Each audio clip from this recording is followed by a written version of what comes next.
Welcome back, dear listener, to this corner of quiet waves, soft nights, and myths meant only to ease you into sleep. Tonight, I'll tell you of a woman, not born noble, not born feared, but whose name would one day command 70,000 sailors and haunt the dreams of emperors. Let your breath soften, let your jaw unhook. Settle beneath your blanket like a ship folds its sails for the night. And now, imagine a sky of faded indigo, a warm tide brushing the edges of the South China Sea, and a pirate queen as calm as the ocean before a storm. Her name was Zheng Yi. In the year 1807, the wind shifted. Zheng Yi, the infamous pirate lord of the South Seas, was dead, swept away by storm or fate. No one knows for sure. His confederation, once the most feared naval power along the coast of China, stood leaderless. There were many captains, there were many flags. But only one voice mattered in the end, a widow's voice. Zheng Yi's wife, known as Zheng Yi Sao, meaning simply the wife of Zheng Yi, was not a woman of noble blood. She had begun her life in the floating brothels of Canton, but life on the water had taught her to read tides, to measure silence, to wait until the wind was with her. And the wind was with her now. 6 powerful fleets met. They needed a new commander. Each captain held sway over dozens of ships, crews loyal to coin and conquest, not to names. But when Zheng Yi Sao spoke, they listened. She had already won a quiet allegiance, not through fear, but through one strategic human move. She called forward a man, Chung Po Tsai, Zheng Yi's adopted son. Young, daring, and adored by the men, he pledged loyalty to her, and not long after, he became her lover. Their union sealed her command as head of the Red Flag Fleet, the largest and most feared among them. It wasn't just power she took, it was the structure of it. She saw chaos, she gave it law. Under her reign, the Pirate Confederation became something more, not a mob, but a floating city of discipline. There were rules now. Strict ones. Stealing from the common treasury meant death. Disobedience in battle meant death.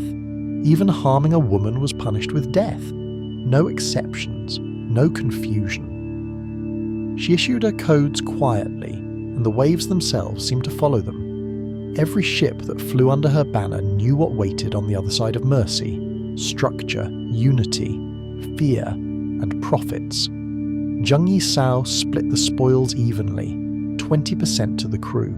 The rest goes into a public fund for food, repairs, bribes. This was not piracy. This was governance on open water, and so the empire began to hear whispers that a woman, once a prostitute, now commanded more men than most generals, that the salt trade belonged to her, that she taxed the villages, that her men came not as thieves but as tax collectors, armed with a cannon and calm expressions, that the ocean was no longer the emperor's, it was hers. Zheng Yi Sao had transformed a loose alliance of raiders into something that resembled a floating empire. Her command stretched across more than 1,000 ships, and her influence reached every fishing village, salt port and merchant route between Canton and the Vietnamese coast. Her ships were fast and nimble, often emerging from hidden coves like ghosts. They struck quickly, and they left nothing behind but rumours and wreckage. But unlike many pirate leaders before her, she understood that power was more than fire and fey, it was order. With the support of her consort, Chung Po Tsai, she introduced a code of conduct that brought discipline to the sea. Loot was counted and distributed according to a system. Violence against civilians was forbidden, and so was private theft among the crews. Punishments were immediate and final. If a pirate assaulted a woman, he was executed. If a man disobeyed an order, he was beheaded. These were not merely punishments, they were declarations. She would not allow chaos to weaken her command. In the quiet hours of dawn, when mist curled low over the South China Sea, her ships were already moving. They sailed in formation, red flags rippling along their decks, black sails billowing with the wind. Fishermen paid tribute to pass safely. Merchants who refused were stripped of cargo and dignity. She offered protection to those who submitted and ruthless consequences to those who did not. Her reach extended even into landlocked towns, as her network of spies and messengers spread fear more effectively than cannon. The Qing dynasty, weary from internal rebellions and foreign incursions, could no longer ignore her. Local officials pleaded for assistance. They described villages emptied, convoys hijacked, and taxes unpaid. But the Imperial Navy was ill-equipped for such a foe. Most of their ships were sluggish and outdated. Their sailors were poorly trained, more familiar with ceremonial duties than the real combat. By contrast, Zheng Yi's men were hardened, organised, and loyal, not because they loved her, but because her system rewarded them. At first, the Empire sent small fleets to chase her down. They were humiliated. Her ships disappeared into the coves and inlets she knew better than any map. They returned under the cover of darkness, capturing or sinking their pursuers. The Emperor's men called her the Widow. Others whispered, the Pirate Queen. But even that did not capture the strangeness of it. A woman in a man's world, commanding with such quiet, unshakable force.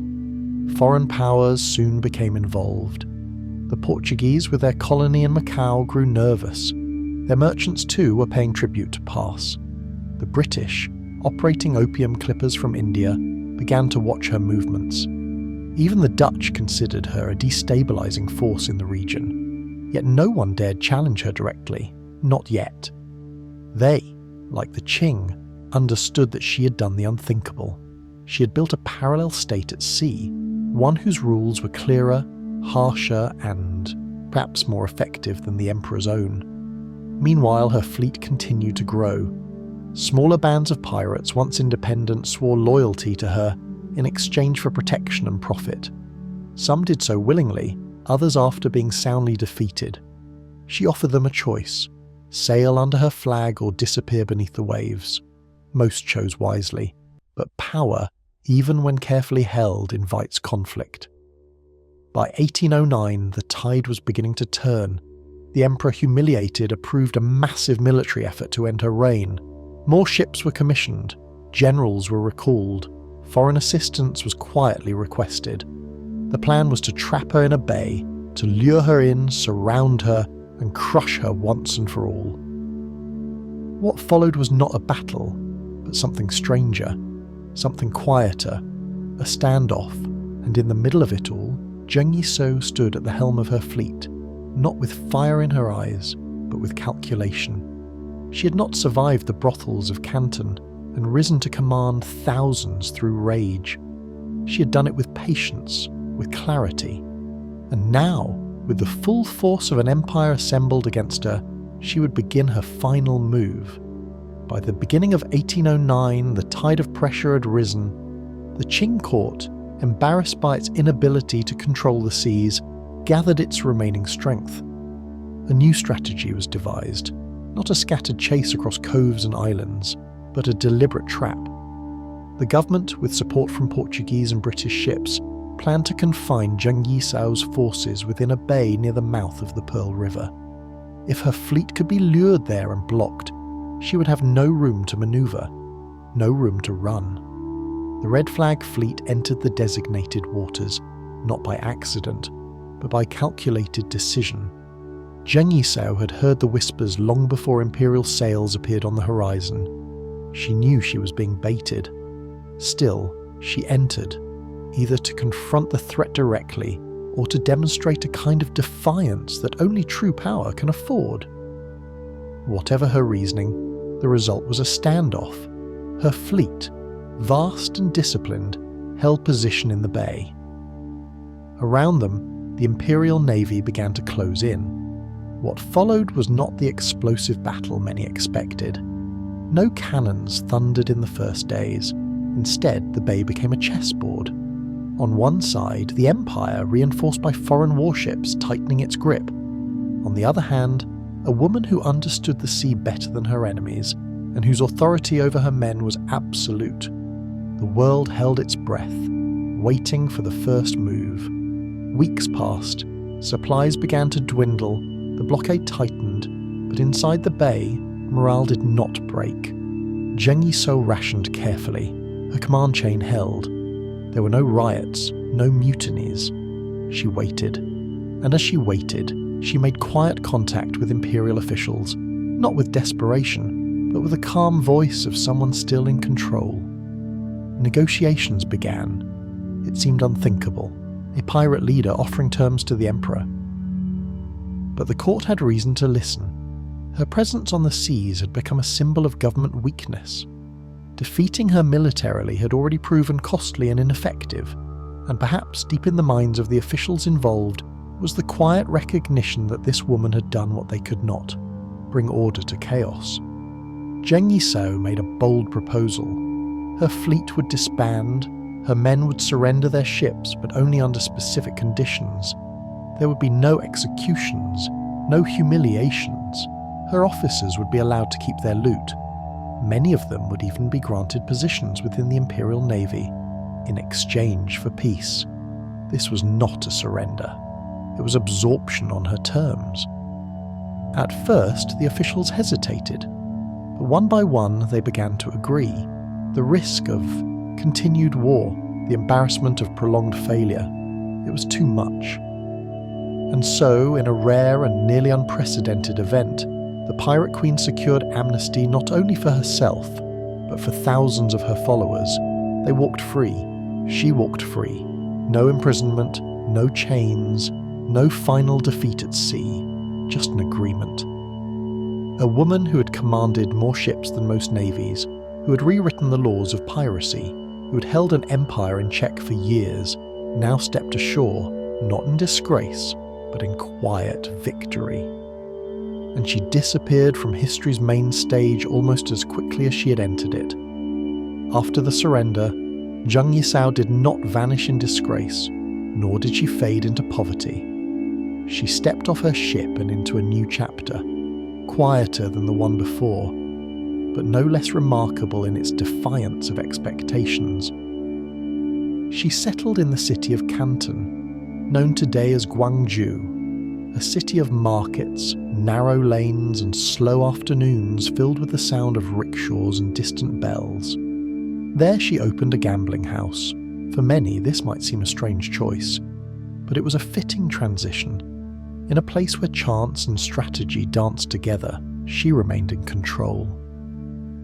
There was no need to hide her identity. The government had granted her full amnesty. The locals remembered her not as a villain, but as a woman who had protected villages, stabilized trade, and brought a code of law to waters once ruled by chaos. Her name carried weight, not scandal. She had not been captured. She had not been punished. She had simply stopped. In time, she married again. Her partner was Chung Po Tsai, the adopted son of her first husband, the man who had stood beside her during the most dangerous years of her reign. Together they lived out their days not on the high seas, but among stone courtyards and flowering terraces. They raised a family. Their home became a quiet place, filled not with the sound of cannons or shouting men, but with the laughter of children and the clinking of mahjong tiles. She died in 1844, in her 60s, an old woman in her own bed, surrounded by family. It was a simple ending, which in many ways made it more extraordinary. How many pirate leaders, male or female, could claim such a life? How many had survived not only battle and betrayal, but the politics of empire? There were no public ceremonies, no statues built. The records of the Qing dynasty make little mention of her beyond the official documents that granted her surrender. But among the people, especially those along the southern coast, stories endured. They spoke of a woman who knew the tides better than any sailor, who had tamed fleets not with brute force, but with intelligence and order, who had carved out a place in a world that told her she belonged nowhere. In the fishing towns, old women whispered her name with something like respect. In the tea houses, men told stories that blurred fact with myth, how she once escaped a storm by navigating through reefs no chart had marked, or how her voice alone could silence a mutiny. Perhaps those stories weren't true, or perhaps they were. In the end, it didn't matter. What mattered was the impression she left behind. Zheng Yi did not conquer the world. She didn't need to. She bent it briefly to her will, and then, when the time came, she let it go. Outside her former gambling house, the river still flows, quiet, unbothered, and if you were to sit near it on a still evening, you might imagine her there, watching the water, calm as ever, the last pirate queen the sea ever crowned. Zheng Yi's legacy did not depend on monuments, written decrees, or royal proclamations. Instead, it flowed through the quieter channels of memory. Oral stories, folklore, and whispers passed from one generation to the next. Over time, her name transformed from a historical figure into something more elemental, a symbol. To the women of coastal China, her story became a quiet contradiction to the rules they were taught. In a world that told them to be still, she moved. In a culture that expected silence, she commanded thousands. She did not overthrow the empire, but she carved a space for herself within its blind spots. Her success was not built on spectacle, but on discipline, adaptability, and patience. Qualities often undervalued in tales of conquest, but essential to her survival. In this way, her myth rippled outward. She was not the warrior who died with a sword in her hand. She was not a martyr or a queen in exile. She was something rarer, a woman who played the game of power and walked away with her life intact. Writers and historians would later look back on her with curiosity, sometimes admiration, sometimes disbelief. Western sailors in the 19th century recorded accounts of her fleet's precision and size. A few called her the most successful pirate in history, not the most feared nor the bloodiest, but the most effective. And that distinction matters. She did not need to burn villages to build her empire. She needed only to make order where others expected chaos. In modern times, storytellers have begun to rediscover her. She appears in books, films, and podcasts, sometimes depicted as a swashbuckler, sometimes as a shadowy strategist. And though many versions distort the details, the heart of her story remains. A woman who rose from the margins and took control, not for vengeance or glory, but because she could. Her story also resonates with a deeper, older pattern in mythology. The figure who rules a hidden world. Like the queens of underworlds and distant islands in ancient tales, Zheng Yi governed a realm that sat just outside the reach of civilization. The empire may have drawn its borders on land, but the sea, fluid, unknowable, answered to her. And perhaps that's why her legacy continues to grow, long after her ships vanished from the waves. She represents a different kind of strength, one that is quiet, watchful, and enduring. Her power came not from imposing her will, but from building systems that worked, even in lawless waters. She was not a flame, but a tide, persistent, subtle, unstoppable over time. If you listen closely to the myths of other cultures, you'll find echoes of her story. Women who lead with logic, not fury. Figures who understand that leadership is more about balance than force. Characters who rewrite the rules of the game rather than play by the ones they're given. Zheng Yi does not belong only to Chinese history. She belongs to the broader current of global myth. Those timeless stories that remind us how many ways there are to be powerful, and how many endings are possible for those who dare to lead. And so her name remains, drifting across time like a ship at anchor in calm water, still and steady, untouched by the storms she once commanded. As we drift further from the coastline of Zheng Yi's life, her story settles into the soft waters of legend, where history and myth blend so easily that it becomes difficult to tell one from the other. This is where her story belongs now, not only among pirates and warriors, but alongside queens of lost cities, gods of the sea, and rebels who shape the world without drawing too much attention to themselves. In many ways, Zheng Yi mirrors the quiet archetype of the sovereign woman found throughout world mythology. She is, not unlike Hecate, the Greek goddess of thresholds and hidden knowledge, who stood at the crossroads of decisions others feared to make. Like Hecate, Zheng Yi ruled not by dominance, but by knowing what others did not, where to move, when to wait, how to hold silence long enough that others spoke first. She also resembles figures from Norse legend, women like Skuld, the youngest of the Norns who governs the future. Skuld's power lies not in what she says, but in what she does not reveal. Her influence moves quietly as fate often does. Zheng Yi, with her layered plans and unseen alliances, echoes this subtle strength. She played long games in waters most men saw only as routes or targets. In Celtic myth, we find the warrior queen Medb, whose name means she who intoxicates. Medb ruled through cunning and control, drawing loyalty through strategy rather than brute strength. But where Medb led armies into war, Zheng Yi steered hers toward peace, not out of gentleness, but out of sheer clarity. She understood something rare, that lasting power is not taken, it is structured. Even in Chinese folklore there are parallels. Women like Mazu, the sea goddess worshipped by sailors and fishermen for protection. Mazu too rose from humble origins. She calmed storms with her presence, and watched over those who travelled the ocean's unpredictable paths. Some temples today still light incense in her name. One can imagine, quietly, a temple where both Mazu and Zheng Yi are remembered. One a goddess, one a woman who became something very close to one. And then, of course, there are the pirate stories from other corners of the earth. Anne Bonny and Mary Red in the Caribbean, Sayyida al-Hurra in the Mediterranean. Each had her own time, her own reasons, her own fate. But among them, Zheng Yi stands apart, not only for the scale of her command, but for her ending. She lived, she retired, she negotiated her freedom and kept it. Most pirate tales end in fire, a storm, a noose. But Zheng Yi's story ends like a slow tide pulling back to sea. No final battle, no grand collapse, just a quiet return to shore.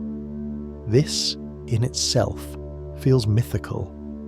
And for those listening now, with eyes growing heavy and breath slowing with each word, this calm resolution offers something rare in history, closure without tragedy. No ghosts are haunting the end of her story, no sunken treasure to seek, just the echo of sails and the certainty that once a woman stood at the edge of an empire and shaped the waves around her. And now, centuries later, her story continues to move, gently, persistently, through books, across songs, and into the quiet corners of the night, where it becomes part of something larger than memory. It becomes part of you, the listener, the dreamer, the one drifting. There is something about the sea that invites stillness, not the crashing surf of daytime shores, but the quieter moments when the world has hushed and the tide moves, without urgency. Zheng Yi's story, now behind us like a coastline fading into mist, becomes a kind of vessel itself, a slow ship, a drifting memory. One that invites us to consider not just the story of a pirate queen, but the ways in which we all navigate through uncertainty. We are each captains in our own quiet way, not always of ships, not always on oceans, but of time, of decisions, of the winding paths we take between moments of clarity. And just as Zheng Yi once faced the impossible, an empire's fury, a fleet with no leader, a future unwritten, we too find ourselves in strange waters now and then. Sometimes we're caught in storms of thought, worries that roll in like clouds, blocking the stars. Other times, we find ourselves drifting, unsure of where we are meant to go next. And sometimes, rarely but beautifully, we find the wind at our back, and for a little while, everything moves easily. It is in those drifting moments that stories like hers return to us, not as instructions, not as inspiration, but as companions. Her calm, her patience, her refusal to be rushed, all of it becomes a kind of lullaby, not in melody, but in rhythm. In the way her choices slowed the chaos around her, in how she moved through uncertainty without flinching. Even sleep, in a way, is an ocean. We stand on the edge of it each night, not knowing what dreams will come. Some nights we sail through memory. Others, we're caught in strange tides, half waking, half sleeping. But always, the body knows how to float. The mind, if allowed, will begin to drift. So now let this story settle in you like an anchor in soft sand. You do not need to steer. You do not need to think. Just as Zheng Yi let go of her fleet when the time was right, you too can release whatever you are carrying. There is no empire to challenge here, no sails to raise, only stillness. If thoughts come, let them pass like passing ships, seen, noted, but not followed. Let your breath become the waves, steady, soft, returning, and with each breath, you're moving further into rest. Perhaps you can picture it now, a quiet cove hidden from the wind, the sound of water tapping gently against the hull of an old wooden boat, lanterns swaying above a deck long since abandoned, and somewhere below that quiet surface the stories of the past drift without urgency, waiting to be remembered by those who slow down long enough to hear them. Zheng Yi was many things: a leader, a strategist, a survivor.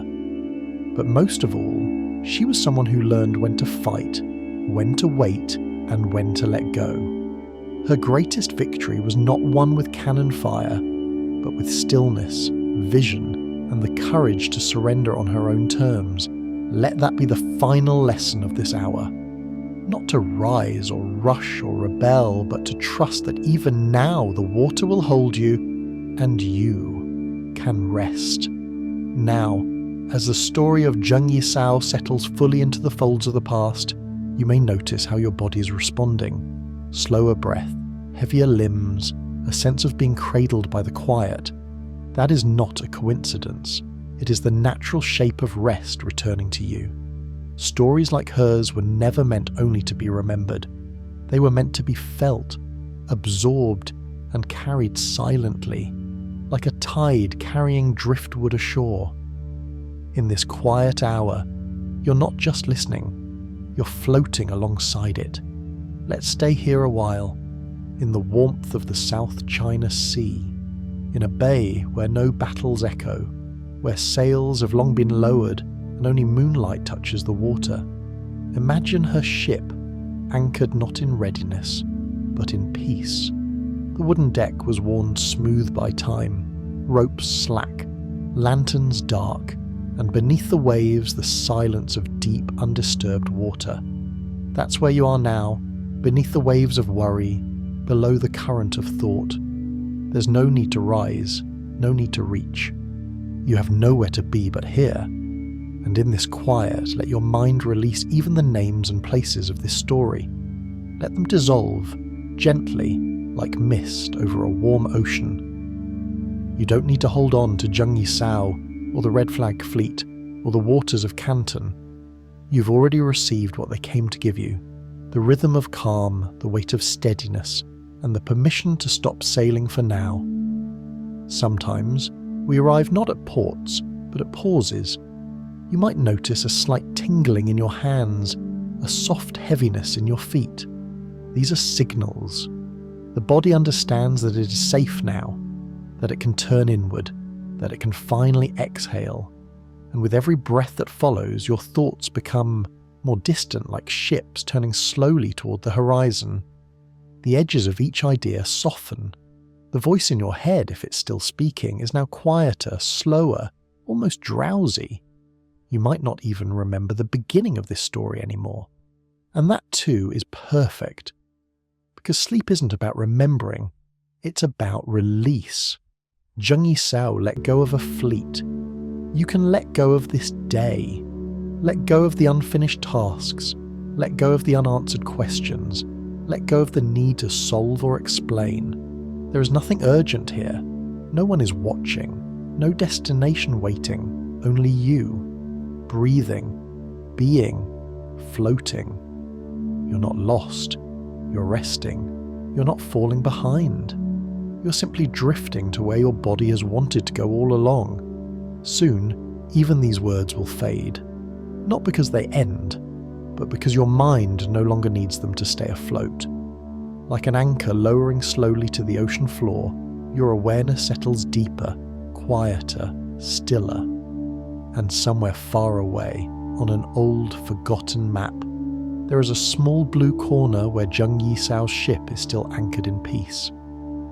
Let that be your destination tonight, as you continue to drift in this quiet space, unfolded from the day, adrift from thought. It may comfort you to know that Zheng Yi was not alone. Across the seas, in another time and place, the world shaped a woman not so different.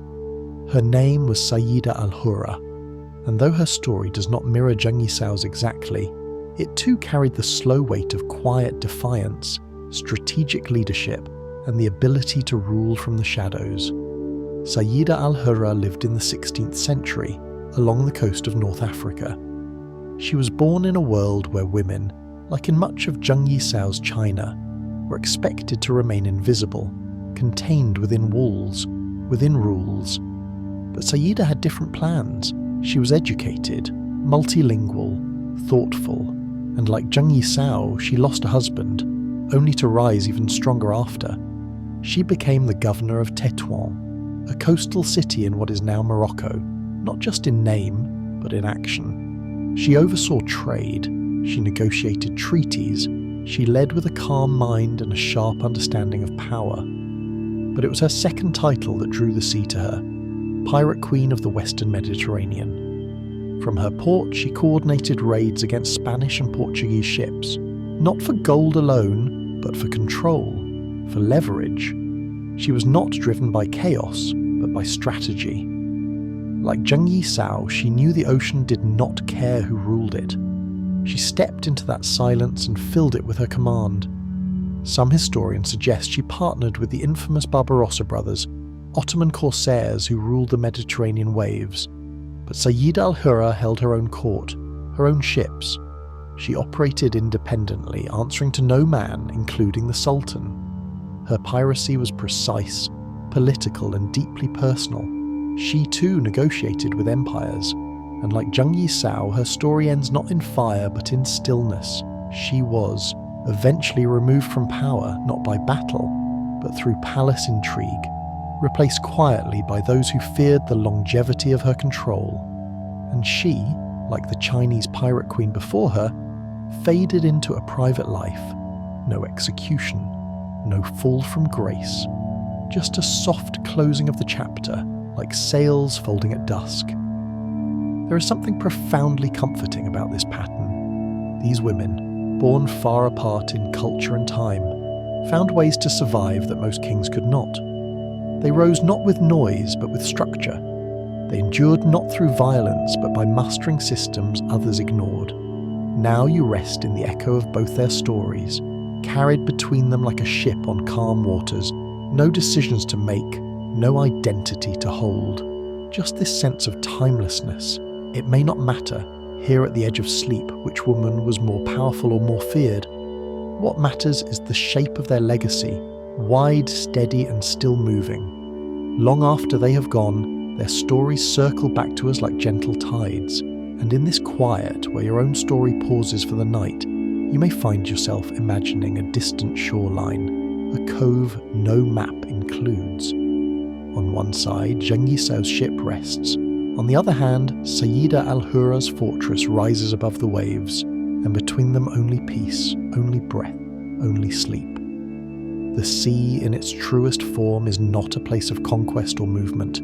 It is a place of return. And so, here we are, gently returning, not to port, not to names, not even to history, but to stillness. The kind of stillness that only deep, undisturbed water can hold. There's no longer a need to remember the stories. Their shapes have done their work.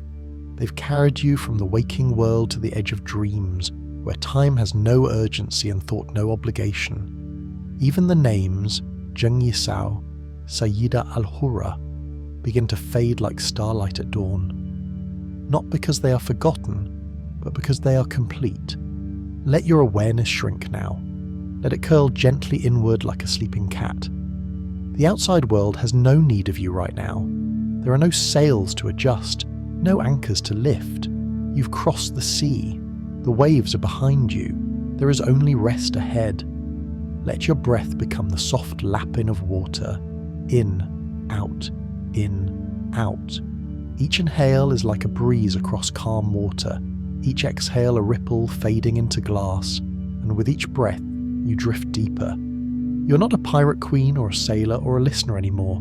You're simply being held, supported like the ocean cradling a forgotten boat. Your mind may still flicker with a stray image here or there, a red flag drifting on the breeze, a fortress lit by oil lamps, a woman standing on the deck of a quiet ship. Let those images come and go. They do not need to make sense. They are not here to be followed, only felt. Soft shapes in a sky of sleep. Even language now begins to loosen. Sentences unravel. Meaning softens. You're moving beneath the words, into the warmth below thought, where only sensation remains. Perhaps you feel the heaviness in your arms now, or the coolness of the sheets along your legs. Maybe a tingling at the tips of your fingers, or a warmth in your chest. These are your body signals, messages that you have entered the last stretch of waking. That soon, even awareness will rest. You're safe here, in this story, in this quiet. Nothing can reach you now. No unfinished business, no news, no noise. The world outside has folded in on itself for the night. It's far, far away. And this is closer. Here is where the deep rest lives. You may be dreaming already and not even know it. Somewhere between the words, your mind may have drifted off to a new place, a soft coastline in a world all your own, a place where every sound is gentle, every face is kind, every path leads to stillness. If you're still here, still listening, know this: there is no end you need to reach, no moment you must wait for. You may let go at any time. Let go of listening, let go of meaning, let go of holding yourself awake. Even the story has let go of you. It no longer needs your attention, it only needed your presence, and you've given it that. Now it gives you rest in return. You have nothing to prove, nothing to plan. You are enough, exactly as you are in this slow unfolding of sleep. So breathe, slowly, sink, gently. Let the waves carry you. You are exactly where you're meant to be. The waves are slower now, almost still. You may not notice it, but your breath has lengthened, your heartbeat softer. The world that began as a story has become a sensation. There are no battles here, no empires, no need to remember what came before. But sometimes, even as you drift, a final story wants to be told, not sharply, not loudly, but as a memory brushing against the edge of a dream. This one comes from the Caribbean. Her name was Anne Bonny, though even she might not have said it that way. She was Irish-born, raised in South Carolina, and sailed in warm blue waters not far from Jamaica. Her story, unlike Zheng Yi's, was brief, like a candle burning hard against the wind, but in that flame was defiance. Anne Bonny sailed with Calico Jack Rackham, a pirate captain known more for fashion than strategy. But she was no side figure. She dressed in men's clothes, fought with sword and pistol, and earned her place not with charm but with fire. And beside her was another woman, Mary Red, disguised as a man for much of her life, until the disguise was no longer needed. Together Anne and Mary made the legend memorable. Two women among a crew of men, fighting, drinking, living fast. And when the British Navy finally cornered them, when their ship was captured and Calico Jack begged for mercy, Anne said only this: if he had fought like a man, he need not have been hanged like a dog. Sharp words, But this isn't a sharp story tonight, because after their capture, something unusual happened.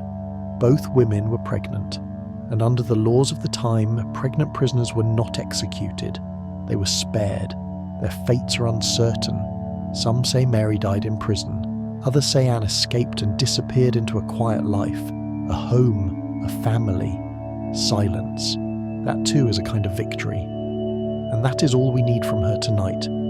Not her battles, or her fire, or her bravado, but the idea that even those who burn brightly can one day choose to rest. That even the fiercest voices go quiet when the time is right. Let her story unfold now. Let her ship fade into the fog. Let her sails vanish against the grey horizon of sleep. You do not need to follow her. You are not meant to. She too is part of the sea now, and the sea is still. The stories are behind you. The images, red flags, white sails, stone harbours, quiet shores, they're all folding into a dream now. Not one you must hold, just one you drift through, soft, warm, and slow. There is nothing left to do. You've come far, through storms and surrender, through strategy and silence, through the rise and fall of women who were told no, and chose to move forward anyway. You are not on a ship anymore. You are the water. You are the sky. You are the quiet between waves. Let your shoulders loosen. Let your jaw relax. Let your eyes, even if they are open, close without command. And let yourself be carried, one last time, into the stillness. No story left to tell. No sails left to raise. Only you, floating, at peace. Somewhere between waking and sleep there lives a different kind of story. One that doesn't ask to be believed or remembered, only felt. This one isn't written in history books. There are no records, no royal decrees, just a tale passed quietly along coastlines and between sailors who've spent too many nights staring at the stars with nothing but the sound of water for company. They say there was once a pirate ship that never returned to shore. It wasn't lost in battle, it wasn't taken by storm, it simply kept sailing. The ship was called the Lantern Wind, and its captain, a woman with no name, had grown tired of gold, tired of politics, tired of chasing or being chased. So one day she gave an order that none expected. They would sail away from everything, not to hide, but to vanish. She told her crew they would not raid again. They would not fight. They would not stop in port. They would sail until the maps ended, until the stars looked unfamiliar, until even the ocean forgot them. And so they did. The ship was quiet, the decks clean. They fished when they were hungry. They sang only at sunset. No one argued. There was nothing to argue over. With no destination, there were no wrong directions. Days blurred, time softened. Some say the ship sailed into a mist that never lifted.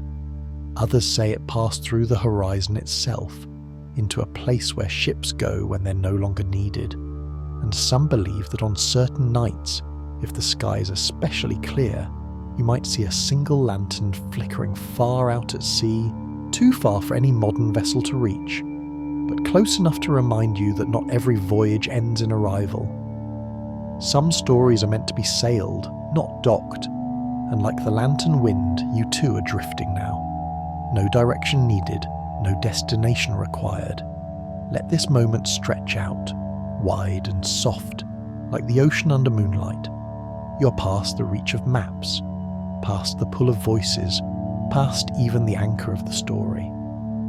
If thoughts still come, let them move gently across your mind like small waves, rising and falling, then gone. You have listened, you have imagined, you have floated from history into legend, and from legend into dream. And now, all that's left is to rest. You're almost there. The sea is still now. There are no more ships on the water, no sails overhead, no voices, no names, only the soft hush of breath and the invisible cradle of calm that surrounds you. You've travelled far, not in distance, but in quiet. From tales of defiance to the silence of surrender, from the sharpness of memory to the gentleness of forgetting, everything has softened, even the edge of your thoughts, even the shape of your body. You're not holding anything now, not the story, not the day, not the self you carried when you pressed play. Let it all dissolve. Let the blankets hold you like waves. Let the room around you disappear. There is no ceiling above you, no walls, no timekeeping clocks, only vastness, only warmth, only the deep certainty that you are allowed to rest. Nothing is waiting for you right now. Not a task, not a thought, not even a dream you must chase. You're beyond the horizon now, where even stories stop asking to be followed.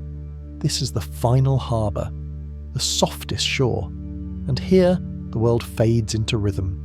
Breathe in, breathe out, like tide, like a lullaby, like a ship rocking in a current that never pulls too hard and never lets you drift too far. If you're still aware, if some small part of your mind is still listening, you may notice how far away everything else feels. The day, the noise, the plans, all of it has grown distant, like a coastline swallowed by fog. You don't need to find your way back. You don't need to be awake for the ending, because the story has already done what it came to do. It kept you company. It held your attention gently. It walked beside you until your feet slowed, your mind loosened, and your thoughts began to blur. Now it leaves you here, in safety, in warmth, in rest. You're not drifting anymore. You're settled, like a ship that has dropped anchor in a still bay, like a lantern that has flickered one last time before going out, like the ocean, deep and unmoving beneath moonlight. And so there is nothing more to hear, nothing more to know, no images left to picture. Just breathe, just stillness, just you. You may already be asleep. If you are, then this silence will carry you deeper. And if you're not, you will be soon. There is no resistance left in you, no tension in your shoulders, no noise behind your eyes, just release. The story ends, but your rest continues, without boundary, without interruption, without weight. You are here, and here is peace. Sleep well, dreamer. Sleep deeply, sleep safely, sleep long.